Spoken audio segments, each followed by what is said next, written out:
and then I'm going to do this. Is it phone on? Then why are we? Oh, we're on. Well, hello. Okay. Anyway, we were just waiting for our two horses, Orrin and Reed, to get in. Have you seen them at all? I haven't seen them No, all week. me neither. Oh, I don't know. Can we start the show without them? I don't know. I don't think so. I don't think so. Uh, well, until they get here, do you know how they got the name Orrin and Marie? No. Well, when you put them together, they're ornery. And that's how they got their name. Well, actually, they lived up to their name when they got together. So when you go to the little animation on my website, howtomassageahorse.com, you see a little, what is that, minute and a half animation of these two horses. And well, the reason, and they lived up to the name because they didn't pay their bill after I fixed them. And so they just, one of them had to go water the rocks. It's like, what? Water rocks? And so they split. And so I go, yep, living up your name, all right. Good as new. So, hey, here they come. All right, great. Let's start the show.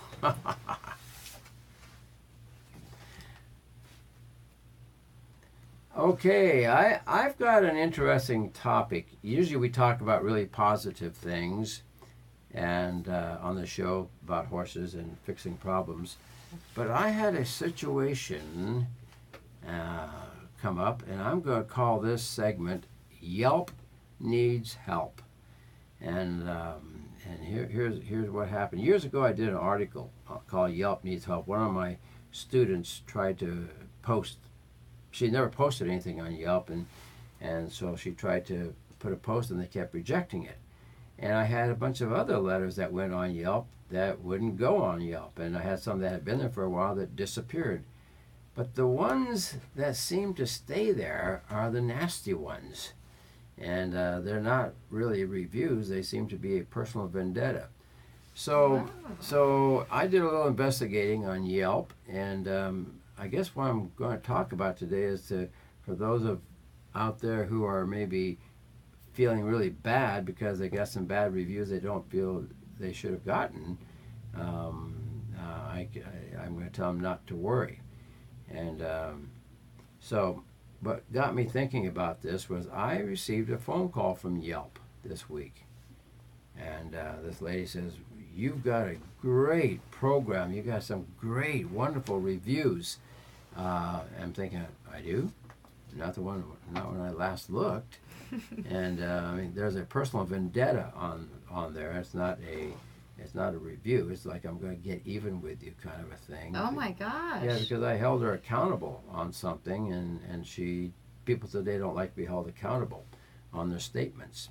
You know, we're politically, well, we used to be politically correct until our new president came in, and now we're seeing all kinds of realities. So anyway, Yelp calls me, and they go, "You've got a great review on there," and I go, Wait a minute. "Yeah." I go, "Wait a sec, how can that be?" And so I go onto my she takes me on my computer into these reviews. I go, "Where'd those come from? I've never seen those." She says, "You're just the kind of person we want to have to represent." I go, she said, "Look at this one by Summer out of Florida," and it was a great review. She said the days went by so fast, and it was such a wonderful experience. It was over before I knew it. Before I knew it. So I went home. I thought, well, I'm going to look at my records and see if I had a Summer from Florida who came to my program. But before I got to my place, all of a sudden it dawned on me. I had hired a company to clean things up for me and kind of consolidate things because I was so spread out over the years of being in different locations. Mm-hmm. And her name is Summer, that was doing all this work for me. And I go, Summer from Florida. I said, "That's interesting. She's trying to make me look good." So I sent her an email back that said, I said, "Summer, I appreciate what you're trying to do, but this is dishonest." I said, I want you to take that review down." And so a lot of people are worried about what Yelp says. And this is what I find, that so many of these negative reviews they're not warranted. Mm-hmm. There's no justification Mm-hmm. for them. And so for those of you out there worried about your bad reviews, don't be too concerned about Yelp. Yelp, as they explained to me, when we have people who post all the time, our algorithms pick them up and we feature them. But if you're a first-time posting person, then our algorithms catch you and think, well, maybe you're not honest or you're not legit, so they kick you out, or they'll put you in the not Right. recommended area. Right. I had a great letter from Sarah Anderson on there for over a year, and all of a sudden it vanished completely off of. I was like, wait a second, what's going on here? Where'd it go? Yeah, bye bye. Well, she doesn't. A lot of my students don't post. I don't usually post anything, and I certainly don't unless I'm backed into a corner. I don't post anything negative. If I do say something negative, I'm also going to put out the positive side, which is the right thing to do. There's two philosophies I live by. He who throws mud loses ground. And the other is, when a wise man and a fool get into an argument, it's really hard to tell who the wise man is and who the fool is. Mm-hmm. So I try to live by those, and I try not to put anything out there, post anything that is going to be argumentative. But those reviews come along. So Mm-hmm. what's going on with you? Oh, not much. Trying to beat the heat. Mm-hmm. Yeah, I didn't really come prepared with anything. I didn't bring my book with me. Me neither. And, And I was so- freaking out because I didn't have my book. Now I don't feel as bad. Yeah. So you were going through your book, my in-home study program, and what were some of the things that came to your mind that maybe recently, as you've been going through it? Let's see. Lately, I haven't been doing too much. This week has been kind of scrambling for me, so I haven't done too much with the horses or anything. But I know one of the chapters and that I'm hooked on is the music and thing with animals. Mm-hmm. There's so much to that I get bored with something and I keep going back to that, and we'll Google stuff and find more things to. Yeah. And it's amazing. The more stories I hear about, like you're saying, dairy cattle. I mean, all kinds of animals. Along to vets and offices that play music for the animals. Like it. Pretty interesting. Yeah, as a trumpet player, I seldom listen to words. Because I'm playing the notes, and my mother had pretty high standards for her boys. In the fifth grade, we were back in the 50s. We were put into Arthur Murray dance lessons, and when we go to dances, we wore the nice little ties and a Oh, jacket. wow. Oh, my mom was a very dignified, elegant lady. And so we were the best. The Whiting boys were the best dressed at the dances, and our best friends, the Molinaries, their girls wore beautiful dresses, and so we were always getting reviews as being the best dressed and the best looking, and in the local newspapers, and Right. so my mom I always That was important to her. Yeah. yeah, and You I guys are always looking remember good. I always viewed my mother as an elegant woman, even before I even knew what elegance was. She was just a cut above, and she always loved people. She always was she cared about people. Well, when I was in showbiz, the leader of the group heard me singing. He goes, "You've got a great voice." I said, "I do?" He says, "Yeah." He said, "Why don't you put together 5 or 6 songs for the dance set, and so we'll feature you when we do the main show. When you guys come in to do the dance set, we'll put you in there." I said, "All right." So I started to think, well, what kind of music am I going to sing? well, I immediately started thinking about the pretty ones that I played that I didn't know that were maybe put together for an orchestra.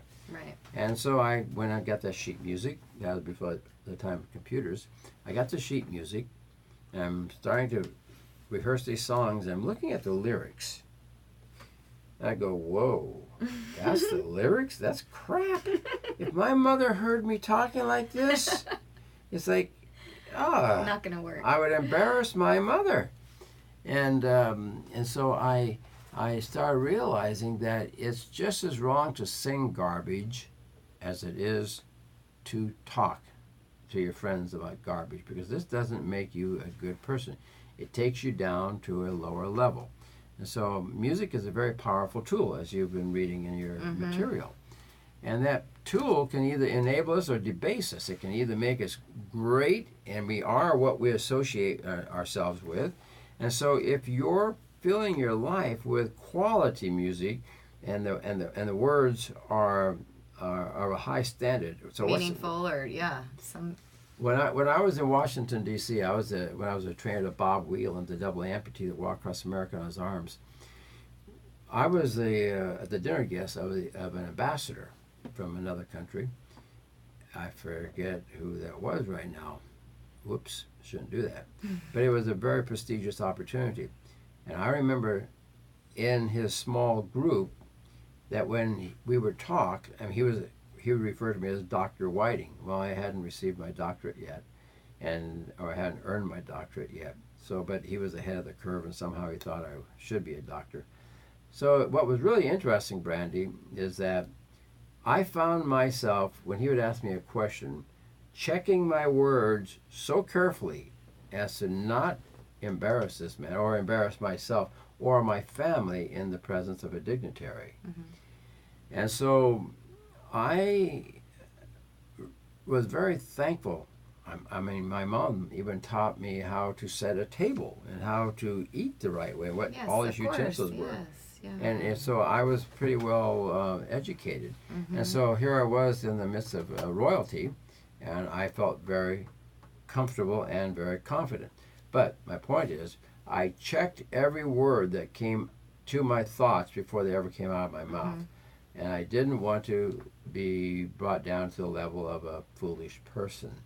So since music empowers us and it's a great tool, it can either ennoble us or debase us.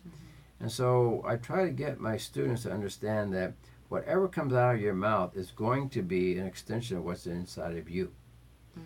And I also try to keep my private life to where if somebody wanted to view me in my home at all times, what would they see? Well, my standards at home are probably higher than they are when they're in public, because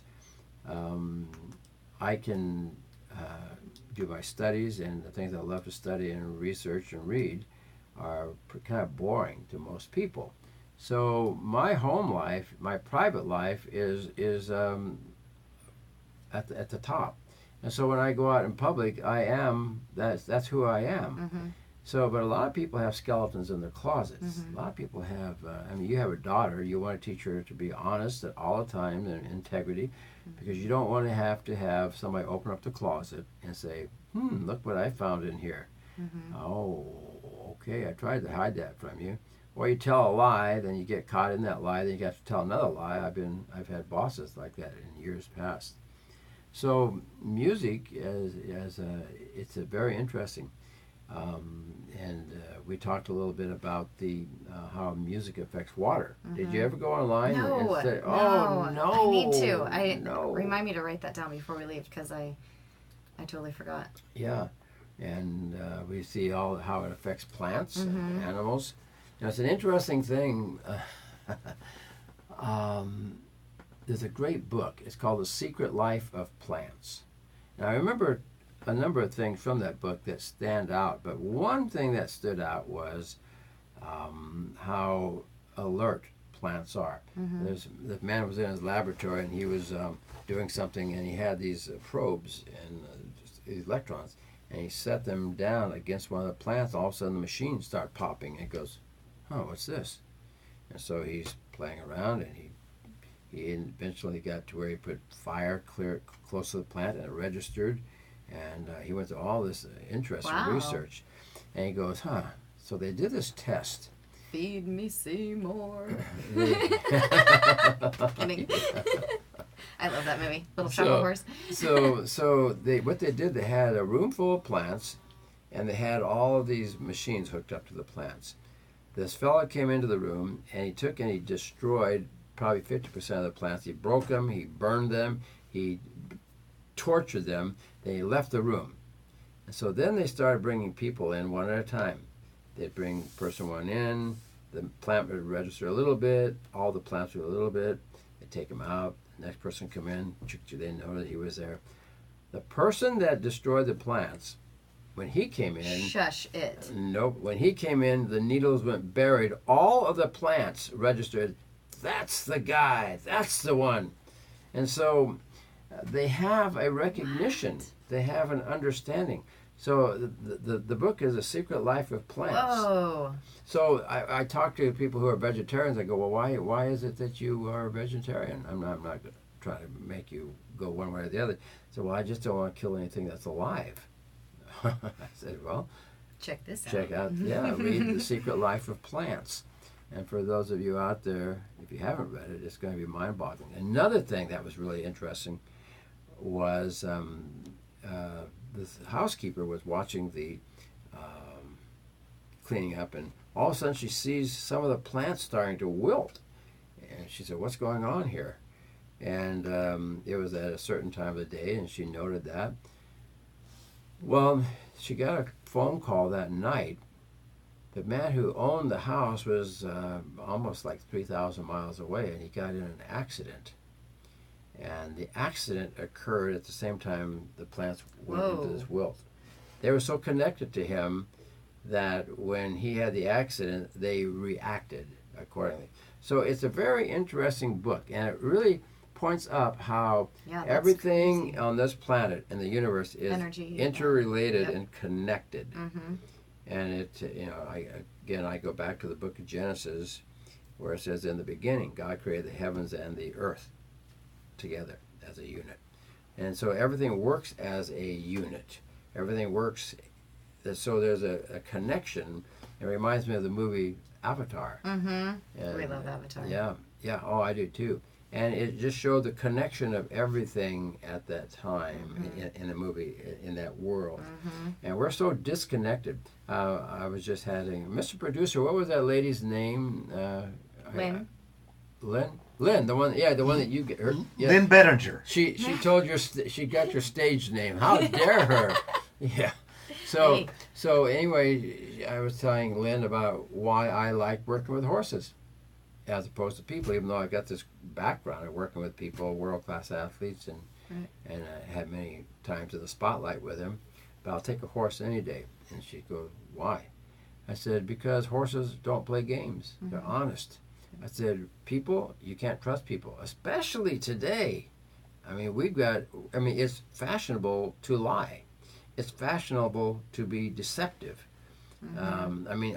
I don't even know if this company I hired has even been doing their job when they've got to go out and fabricate a story to make me look good. Mm-hmm. I go, well, I can't even trust them. Mm-hmm. And so for many of you out there who might be getting very frustrated with your interaction with the human species, and you say that so nicely. the human species. What's that statement? The more I hang around my dog, or the more the more I'm around stupid people, the more I love my dog, or something like that. The one I love is why do I drink? The more I drink, the more intelligent you become. Yeah. Well, today we live in, just look around. When we were politically correct as a nation, we all got along because we couldn't say anything, we couldn't step out. We just kind of, I'm okay, you're okay kind of a thing. Well, when our president got into office, he started turning things upside down, and pretty soon the real person started to emerge, and we're seeing it right now. And so, who can you trust and what can you trust? Well, you can trust an animal. So, for those of you who are a little sick and tired of being around people because we're not at our best, there's no getting around that. We're simply not at our best. And so, you need to come on into Gary Whiting's Equine Massage School and connect with those horses. It will change your life. And as I was telling Lynn, I said the first horse I worked on was, I was just showing someone how you could adapt from the human to the equine, horse. Yeah. And it was so, I felt so empowered, like I owned the world, because that horse was honest, and I just had not experienced that in a long, long time. So now, as you got, you saw on the cover of your book, that you got me kissing the horse. And that's when I graduate my students, when they get their certificates, it's got that picture in the background with all the information on the front of their certificate. And so I tell my students, this is the connection you want. You want the intimacy between you and that horse, and it's going to bring out the best in you. Just like music is designed to be a tool, so you want it to bring out the best in you, your feelings, your sensitivities. Yeah, it kind of reminds me of my friend years ago. He said, I love being in love. I go, why? He says, oh, everything is great. I've got endless energy. I'm a nice guy. I tip bigger. People like me. And I'm fun to be around. And I go, well, that's great. He goes, but if I'm not in love, I'm a jerk. And it brings out the best in us. I think in school we talked about synergistic. The definition of synergistic is when the sum total is greater than the total of all the parts combined. And the example I used was, if you take two horses, one horse is able to pull 5,000 pounds, horse B able to pull 5,000 pounds. You put them together, you say, okay, they can pull 10,000 pounds. If they're not compatible, if they're arguing with one another, they can't get along. They're not going to pull anything. They're not going. They're going in opposite directions, and they won't do anything. Right. But when that compatibility is there, that connection, that respect, and that admiration, or whatever you want to put in there, that's positive. Instead of pulling 10,000 pounds, they're probably more capable of pulling 15,000 pounds. Just like my friend said, when I am connected to somebody and I'm in love and I am excited, I can do greater things than I can do by myself. And that's what's great about working with these horses. It brings out that sensitivity, and that makes us a whole lot nicer to be around. Makes sense. Yeah, so Mr. Producer, our clock isn't working here. It's blank, kind of like the look on your face. So we got 6 minutes, 7 minutes. Do I hear eight? Do I hear 8? Can we have 8? Can we have 8? Okay, give me a 7. Give me a 7. Get 7. 7. It's going down way better quick. My last student, you missed him. He was an auctioneer. Oh, and this guy can talk faster than fast. And oh, that's great. I had a friend that was an auctioneer, same thing. Went to Cal Poly and ran the dairy and stuff. Oh, talk about a funny, no matter what conversation, quick and... Okay, so I'm going to leave the next 5 minutes. I'm going to leave them up to you. We're going to let you... What? We're going to let you kind of take... What can we talk about? Let's talk about your daughter. I mean, she's an amazing... Or you want to talk about your pot-bellied pig, or what's going on? What's going on? Oh, Lordy. I did find a home for the cat. That was good. A few weeks ago. That was the cat I had in my car when I showed up here. It's a story for another time. So it got a good home. So as a mother who has an incredible daughter... Miss Tansy Jade Armenta. She's mind-boggling. She is so adventurous and full of life. Yes. So how did you get her there? How did you get her to that point? I don't know. Good question. I still ask myself that. She's this little gift. She's full of, like you said, life, energy, lots of love. How about criticism? Do you give her much criticism? I do, in a nice way. Mm-hmm. But she gets enough of that, I think, out in the world. I give it to her from a motherly point of view, but... How about encouragement? Oh, yeah. She gets plenty of that. Ton. That's the